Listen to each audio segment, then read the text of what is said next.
Welcome to the New Moon in Leo reading. 3 cards for this intense new moon energy.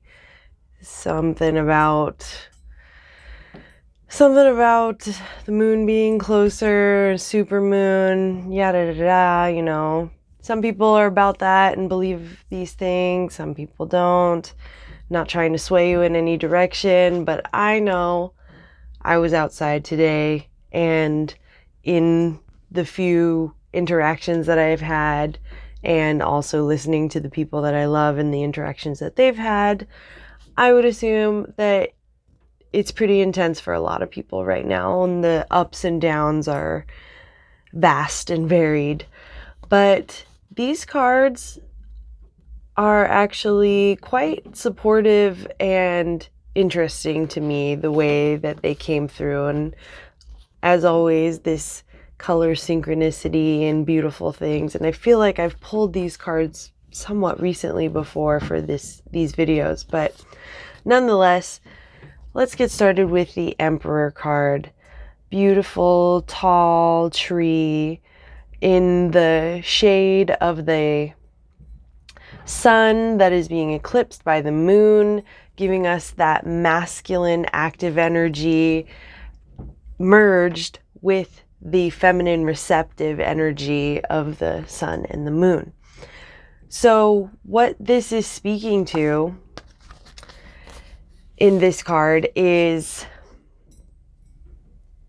how have you grown in your own stability? How are you standing in your truth? How are you standing in the masculine and feminine of yourself? How are you understanding when boundaries need to be drawn, when you need to be receptive and vulnerable, and how to balance those two so that you can be healthy as possible? I believe that right now, if you've been paying attention, if you've been doing whatever kind of self-care work that you can do in the midst of whatever ups and downs are coming at you, whether those be physically, emotionally, mentally, spiritually, we are being tested in a lot of ways. And our job is to be firmly rooted in ourselves, in our story, in our reality, and just being able to say, hey, I'm as prepared as possible for whatever is to come. It is not my job to be afraid of what is to come. It's not my job to worry about it, to overthink it. It is my job to simply exist, gather the nutrients that I can to the best of my ability, and to trust that no matter what comes up, we can find a way to make it through, whether that be through looking through the support system, because this is like a redwood. Very rare, I think, that redwoods grow just all by themselves. They grow in the circles and they grow together in families, and if one falls, then the roots shoot out to new trees. And I think that that's really potent and powerful symbolism for the necessity to understand that we are never alone. We have a family, regardless of who that family is, whether it be the people in our immediate ecosystems, our friends, our biological family. We have some level of support because we share space. Unless we're out alone in a wood cabin, which if you were, you wouldn't be watching this video. You are a part of an ecosystem that you have something to contribute, and that ecosystem has something to contribute to you. And so it is our job to really get grounded into that reality and to understand how we are our own strength, how we are coming correct with our energy. And I think that, again, if you've been paying attention, if you've been doing the work on yourself, then you really have this opportunity to step into your power right now and to actively move that energy forward, but to stay grounded in yourself. And to reiterate this message of protection and understanding your environment, we have the Lizard card, fire element card. So it's about moving our energy still. Lizards are these sneaky little creatures that pop up, surprise you. For me, I enjoy seeing them when I see a little lizard around and they pop up out of nowhere, and they also move just as quickly, and they're constantly in complete intuitive knowing of their ecosystem. They move. The scattered movements that we see is actually coming from a deep intuitive knowledge of what is going on around them, and thus moving themselves accordingly, because they are high prey animals. So they can be caught by so many different things, and they become food for so many different things. So it is their job actually to be so in touch with their environment that they are constantly on the move and able to sense danger whenever it's surrounding them. And so I think about this animal, and I really think about how are we touching in with ourselves and with our environment, and really, really taking into account what is good for us and what's not good for us, and what we should be spending our time and energy on or with, or who. What are we expending our energy on? This is less about, because when you think about cold-blooded animals, you really think about taking the emotion out of the situation and really just sensing what is coming around you, sensing, take yourself out of like your emotional reactions to everything.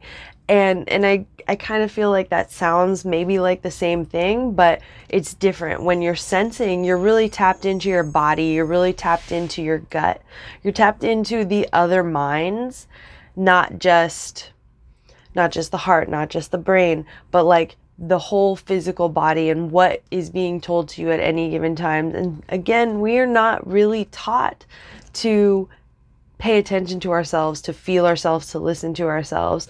So this is something that we may need to practice, and this being the animal card, being the spirit card, is really asking you if you want to tap in with spirit a little bit more in this time, which I'm always going to be an advocate for, because tapping in with spirit ultimately helps you in your physical reality. A good way to do that right now is to be really extremely aware of your surroundings, extremely aware of how everything is making you feel, understanding that you may need to let some parts of you go in order for you to be safe and for you to move on, or some aspect of your life, just as the lizard can get its tail ripped off and can keep on pushing and grow a new one, you know, sometimes, in some cases, some lizards can. But the fact of the matter is to be able to release some part of yourself in order to grow and survive. It may be a time to do that right now, and it may be a time to release some aspect of something in your life in order for you to be safe and continue growing.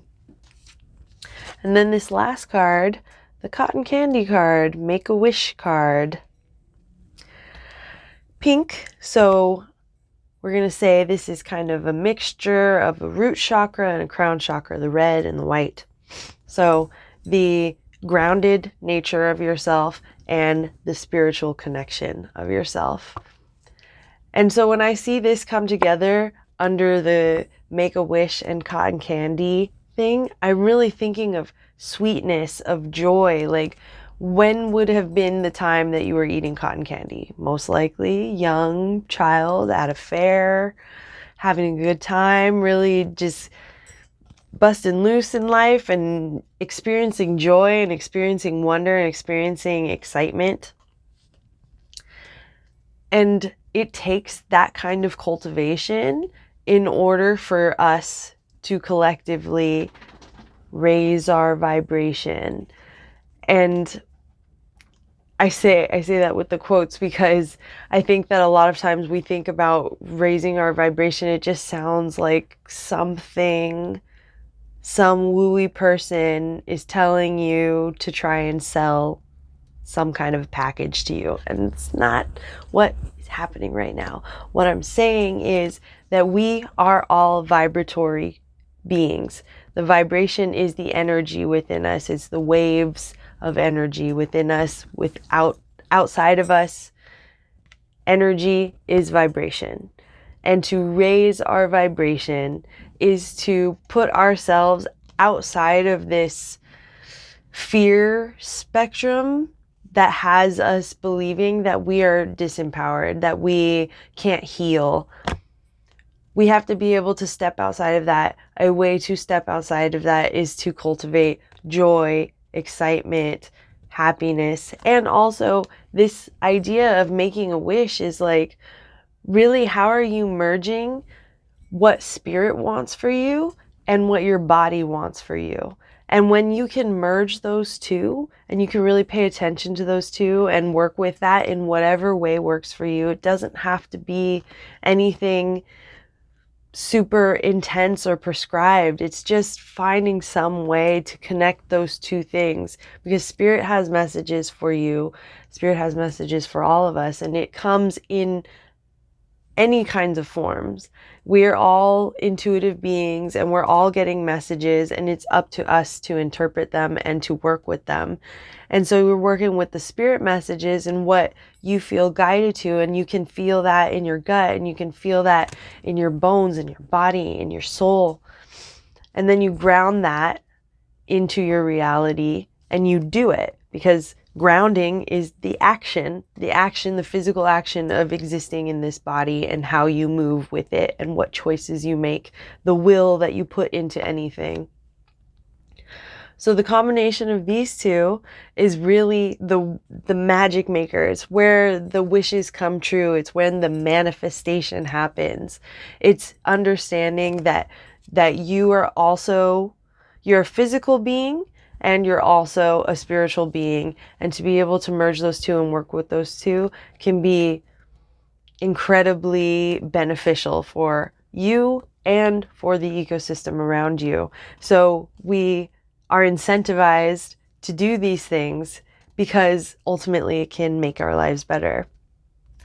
And so I think that this is just, even if it feels like a hard time in a lot of ways, I think that we're all going through our own things, but I think that it is actually a really empowering time, and it's a really important time to pay attention to our energy and pay attention to where we are safe and when we're not feeling safe, to remember how powerful we are and how grounded we are, and to remember that if we are working in conjunction with spirit and our body, we can really make things happen. We can really shift things much faster than anybody who is hoarding all of the resources and power wants us to believe that we can. I truly believe this, and I say this because I feel like I've been able to witness it and experience it in my life.